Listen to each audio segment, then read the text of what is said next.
Welcome back to Coaching Through the Bible. This week, Joseph on listening.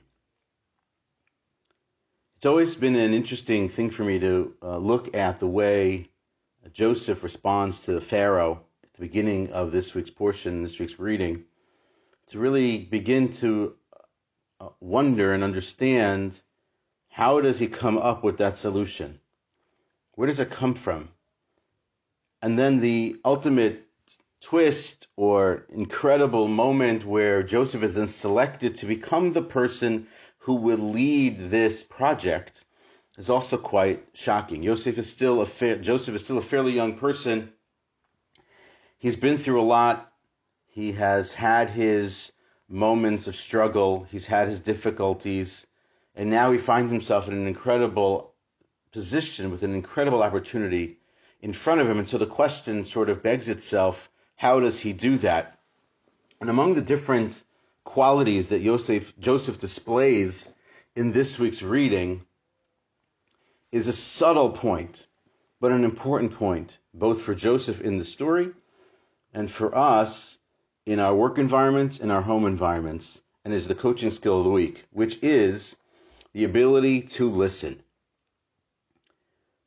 When Joseph is told the dreams by Pharaoh, he comes up ultimately with what's classic in consulting and in coaching, which is a clarification of the problem, an establishment of a solution, and then ultimately a call to action. It's really beautifully set up. And at another point in Coaching Through the Bible, we'll go through that more directly and specifically. But how does Joseph get to the place where he has clarity on the problem, an effective solution, and an idea about a call to action? It's because when it is that he is called in front of Pharaoh, and when it is that he is called for the moment, he listens intently. It's a skill that he has developed over time, because when we first meet Joseph with his brothers, he is speaking to them, he is sharing his dreams with them, and at no point is he at all listening to them. I wouldn't say he's oblivious to the way they feel about him, what they think about him, but he's clearly not listening when they're speaking. He's clearly not hearing them either. And so it's almost as if he's operating in his own world, and they're in it in some sphere, but they have no voice at all. Over the course of time, Joseph develops this skill of listening. We see it in last week's reading when he meets up with the two servants of Pharaoh in prison who have dreams, and he interprets their dreams for them. He listens to them before he interprets their dreams, such that when he comes before Pharaoh, he is practiced in this skill, and he's prepared to act based on that skill. And so it's interesting to sort of see him in that mode. Fully for 8 or 9 verses at the beginning of this week's reading, Pharaoh is speaking about what he saw during the night, and Joseph, key to listening, is silent. Here's a cute little one. Silent and listen have the same letters. And a key ingredient to our ability to listen, to become better listeners, is our ability also in those moments when someone else is speaking to be silent. Silence includes focus, it includes attention, it includes our empathy, all in that silence while we're listening to another person. Not simply just hearing them. Hearing them implies just sort of knowing that they're around us and their voice is active. Listening to them is a much deeper skill set. In fact, I was not shocked actually this week to see a course that's being offered on executive listening. There are many consultants who teach active listening for boardrooms and conference rooms and meetings. And it's a lost art to some degree, our ability to listen. Stephen Covey, who I've mentioned a number of times in Coaching Through the Bible, has a very appropriate and accurate quote, which is that most people do not listen with the intent to understand. They listen with the intent to reply. We're always so focused on what we want to say back that we're not really actually listening to what it is that the person has to say to us. And the truth is that our ears potentially become one of our greatest weapons in our ability to succeed in whatever it is that we're doing, whether that's consulting or coaching or just simply working our way through life. Joseph is an active listener. And by virtue of being an active listener, he is able to provide an interpretation. And what does it mean that he's an active listener? He's not only listening to Pharaoh tell him the story of the dreams, he is listening to the details and the manner in which the Pharaoh is speaking to him, the words that Pharaoh is using in describing, in the fact that Pharaoh is offering on some level interpretation at the same time that he's offering explanation of what actually happened. And Joseph is picking up on all these cues because he's paying attention. He has learned this skill. He has honed that skill. And even though he has told the Pharaoh that he is not the one who brings the interpretations, but that they come from God, he's still the one standing there in the room. And so the first thing Joseph does is that he is prepared. He comes in, he looks the part, he's dressed the part, he has his reputation in front of him because the servant has already spoken, Pharaoh's servant has already spoken about what Joseph brings to the table. He establishes a ground rule, which is that it doesn't come from him, it comes from God, that he's going to listen. And it's important that that word is there. Multiple times the term or the root word shin mem ayin, shama, or to hear, to listen, is brought up in the text. And if you look at the commentaries on that word, in verse 15, the Pharaoh says to Joseph, I have dreamed a dream and there is no explanation, but I've heard about you that you hear a dream to explain it.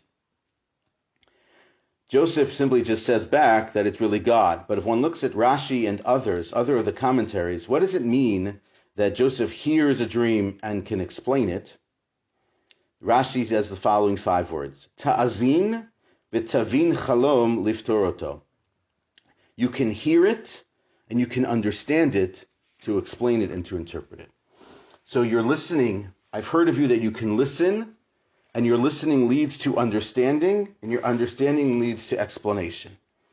That is like the golden set of rules for consultants and coaches. And when we do that and we operate in that manner, we have the ability to provide incredible solutions in those situations. But it's super important that we begin to become better listeners. And I always used to joke with different clients and different people that I was blessed with big ears.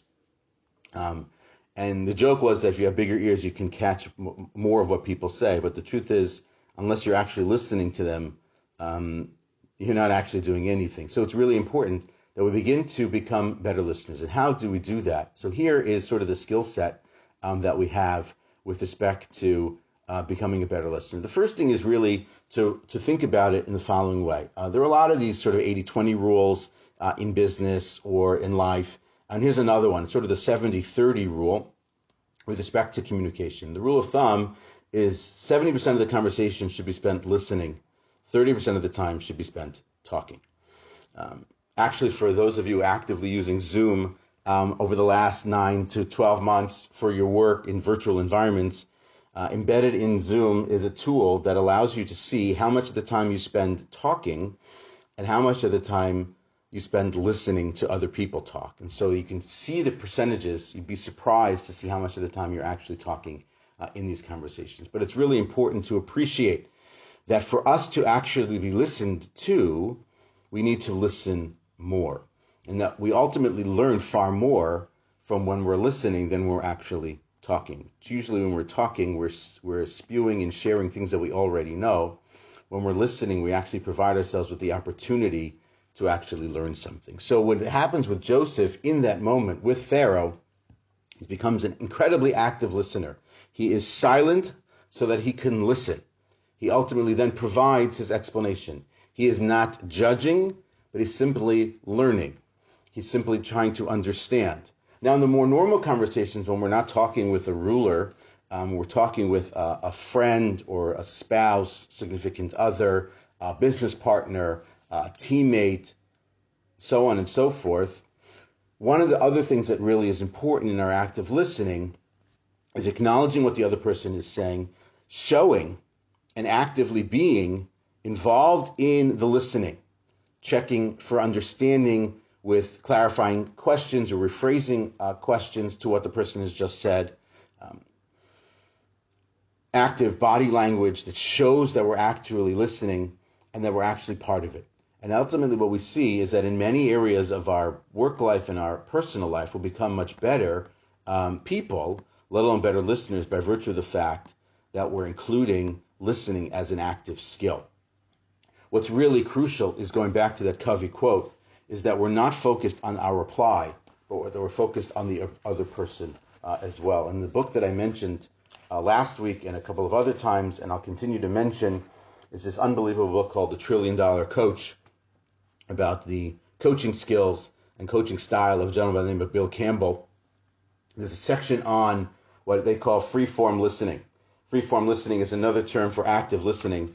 And effectively, it's this. Listen to people with your full and undivided attention. Don't think ahead to what you're going to say next, and ask questions to get to the real issue. So in a normal circumstance, where you're not talking with a ruler or a king who has the power to off you in a moment, you would interrupt. And you would not interrupt for the sake of sharing your opinion and your thoughts and brimming with the interest of replying, but really with that checking for understanding, really for being there, for really being focused on what the other person has to say, and then ultimately, to then share your expertise or your wisdom or your knowledge or whatever it is that you can provide in that situation. That's how people become better listeners. That's how they become more active listeners.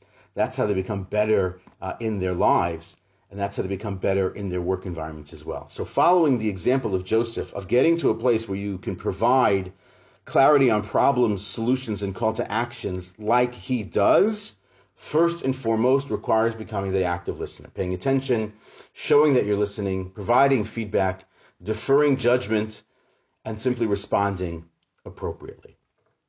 I hope it helps. I hope that you can bring that into your work and into your personal lives and become much better listeners. If we have more listeners in the world, we have a better world. Have a great weekend.